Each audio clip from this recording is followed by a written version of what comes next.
Per 3 minuti e 30. Représentante, il faut être clair aujourd'hui. Pour beaucoup de Palestiniens, et je reviens de Ramallah et des universités palestiniennes, deux solutions n'est plus à l'ordre du jour. Les Israéliens n'en veulent pas, ne nous mentons pas. Israël rend de plus impossible la solution de deux États. Nous défendons avec raison deux États. Mais il faut mesurer la frustration palestinienne. Et ce que je ne comprends pas, nous soutenons, comme les socialistes, l'initiative du président Abbas à l'ONU. Et je trouve la phrase qu'il a trouvée en disant « En Moyen-Orient, il n'y a pas un État de trop, mais il manque un État. » Donc il dit « L'État d'Israël est légitime, mais il manque l'État palestinien. » C'est la phrase que nous pouvons tous signer.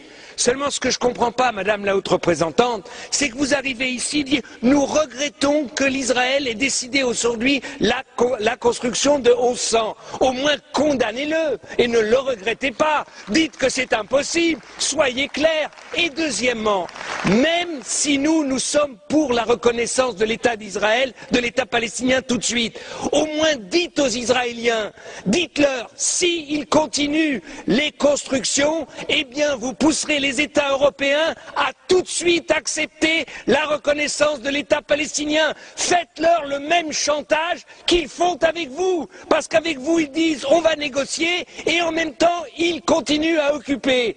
Faites de la politique, Madame Ashton. La politique, c'est pas de la prière. Aujourd'hui, il y a en Israël des centaines de milliers de personnes qui s'opposent à la politique de Netanyahou. Il faut que l'Union européenne, il faut que nous, ici, nous soyons sincères et Monsieur Tzanok, ne soyons pas cyniques. L'État d'Israël a été reconnu unilatéralement par l'ONU en 1947 et c'était juste. C'était juste. Il n'y a pas eu de négociation avec les pays arabes et c'était juste. Et quand Monsieur Tannock, vous nous dites qu'Israël soutient les Palestiniens avec de l'eau, Israël vole l'eau des Palestiniens et leur revend. C'est ça que vous appelez soutenir? Enfin, il faut arrêter un peu avec notre cynisme européen. Si aujourd'hui, nous nous levons pas tous et nous disions aux Israéliens, votre paix, la paix d'Israël, Israël pouvant s'intégrer dans un espace du Moyen-Orient, même de rêver des États-Unis du Moyen-Orient, où tout le monde aurait sa place, Israël doit comprendre que c'est dans son intérêt le plus intime qu'il y ait un État palestinien. Et Madame Ashton, vous devez dire aux Israéliens, des représentants palestiniens comme M.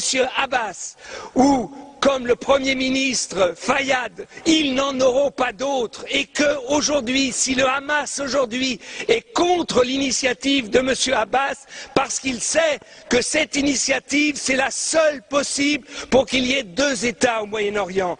Donc je trouve que votre position est trop faible. Vous n'avez à aucun moment dit ici comment vous pouvez obliger les Israéliens à négocier. C'est un mensonge incroyable. Ils disent on va négocier sans conditions parce que sur le terrain, on est en train de changer les conditions. On est en train de continuer l'occupation. Donc dites aux Israéliens où ils arrêtent tout de suite les colonies, la colonisation et la construction, où l'Union européenne soutiendra tout de suite la reconnaissance de l'État palestinien maintenant dans la 66e réunion des États de l'ONU. Si vous ne le faites pas, Madame Ashton, eh bien, vous verrez que dans 6 mois, il n'y aura pas de négociation. Dans 1 an, on en sera là où on en est aujourd'hui. Vous reviendrez ici, vous dites il faut que les Israéliens et les Palestiniens comprennent que ce n'est que par les négociations qu'ils arriveront à la paix.